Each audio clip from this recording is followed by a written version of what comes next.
to my kitchen. So I've had my Bokashi living kitchen composter now for about a month because I've already buried one set. I'm getting ready to bury this set again, and this set I'm getting ready to let sit for 2 weeks.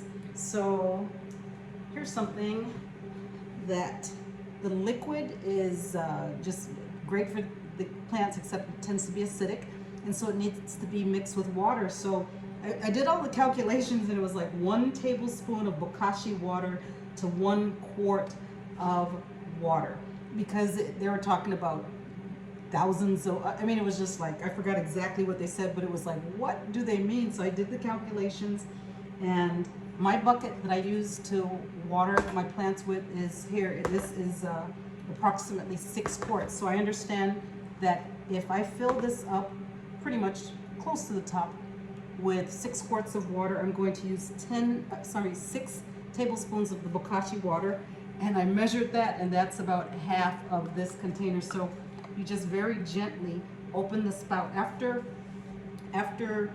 this is full, and you let it sit for about 2 to 3 days. It starts producing the Kobashi water, and so I open it up, fill it to about a half, and I know that that's good for 6 quarts. Also, you can put this, they say, directly down your drain because it's really good. The microbes in it are great for cleaning out the sewage system. So just for the sake of this video, that's what I'm going to do today. I'm just going to get some more because it's quite a bit, because I haven't done this in a while, and pour that down my drain. All right, I'm back. So the smell, it's not a pleasant smell to me, but it's not like, oh my gosh, that is rotten. And that's because of the Bokashi powder. It actually brings the healthy microbes. Once you put it in and it comes into contact with the food, it creates living organisms that are beneficial for the plants and for the soil.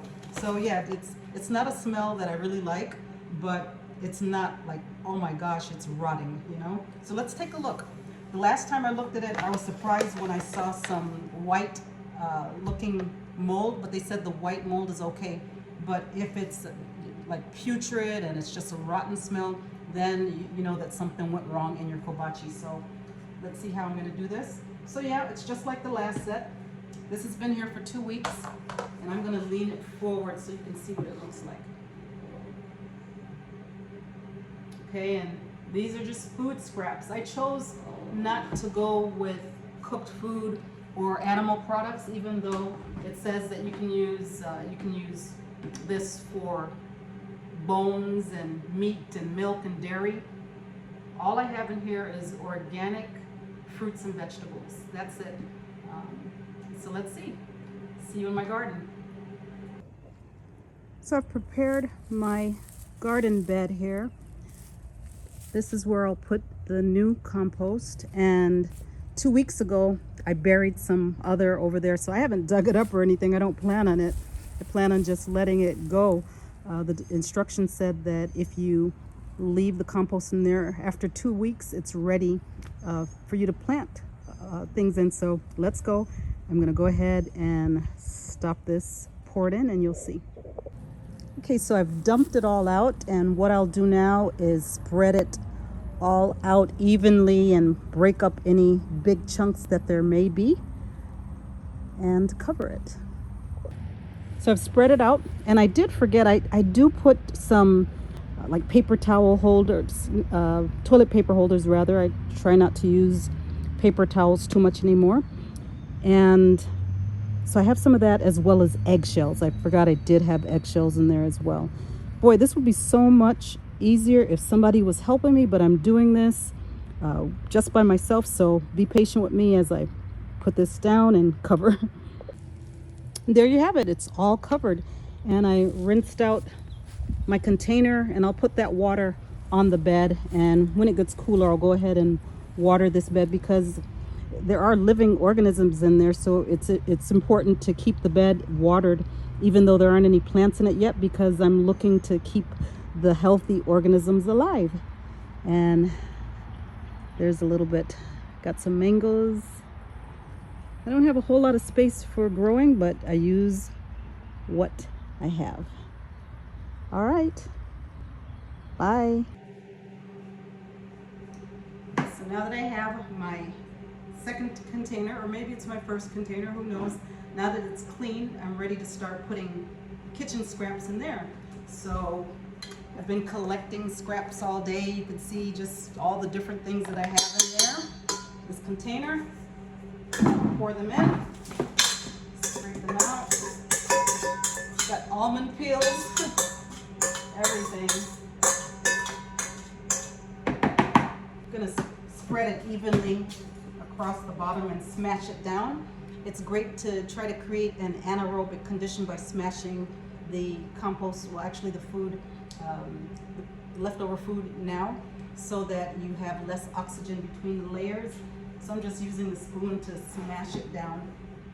You can use a plate or anything else. See some eggshells in there, tomatoes.